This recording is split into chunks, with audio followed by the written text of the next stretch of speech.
Halo guys, welcome to my unboxing video. Dan di unboxing video kali ini kita kedatangan sebuah keyboard mekanikal dari Aula Gaming.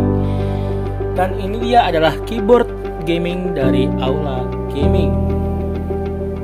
Oke, langsung saja kita buka dari sini dulu ya.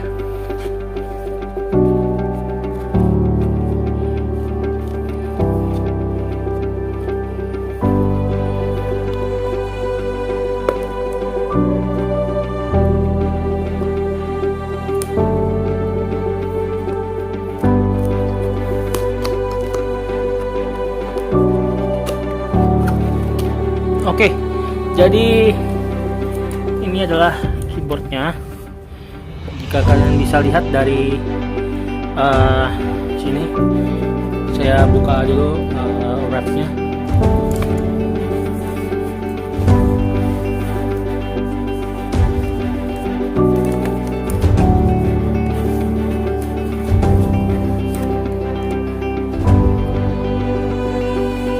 Oke. Bisa kalian lihat di sini ada yang udah copot di sini rupanya. Yep. Oke. Dan ini adalah tampilan keyboardnya. Dan ini adalah kabel USB Type-C-nya yang bisa kalian lihat. Nanti akan diuji di video selanjutnya. Dan ya, so far so good. Gak ada yang rusak. Dan nih kita akan tacepin. Jadi nanti pengujiannya itu nanti kita tes di video berikutnya. Nanti ada part 2 nya, karena ini adalah video unboxing doang. Soalnya nanti part 2 nya kita gabungin sama part 1 nya. Nah, nanti biar kita sekalian, ya pokoknya sekalian unbox ngetes uji coba keyboard ini. Dan ya, nanti akan kita tes di part 2 nya. Nanti part 2 nya seperti yang tadi kita bilang, part 2 nya akan digabungkan ke video part 1 nya. Oke, yang bisa kalian lihat di video ini sudah saya colokin ke port USB laptop dan di USB Type-C ya. Jadi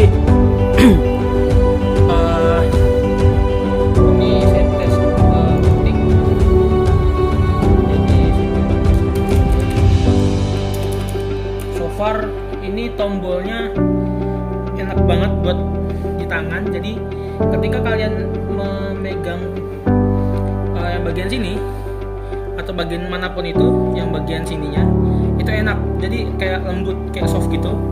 Terus ini juga switchnya, kalau keyboard yang saya beli itu kan sebelumnya adalah Imperion mechanical keyboard yang blue switch juga. Cuman lagi nggak saya gunakan dulu karena ada beberapa tombol yang error, diantaranya spasinya double, kadang spasinya nggak keklik, kadang-kadang huruf N, huruf M-nya juga atau huruf lainnya itu juga double klik, ya pokoknya double lah. Nah, jadi kalau ini kan baru ya, dan ini tergantung. Jadi kalau yang keyboard saya itu kan kena debu. Jadi nanti saya coba bersihin menggunakan alkohol swab gitu. Nanti saya coba segala cara. Dan ya ini lebih enak dan lebih silent suaranya dibandingkan dari si Imperion Gaming Mechanical Keyboard yang saya pernah beli sebelumnya gitu. Oke, mungkin jadi sampai di sini aja video unboxingnya. Jangan lupa di like, share, comment, dan subscribe. Dan see you in the next unboxing video. Bye bye.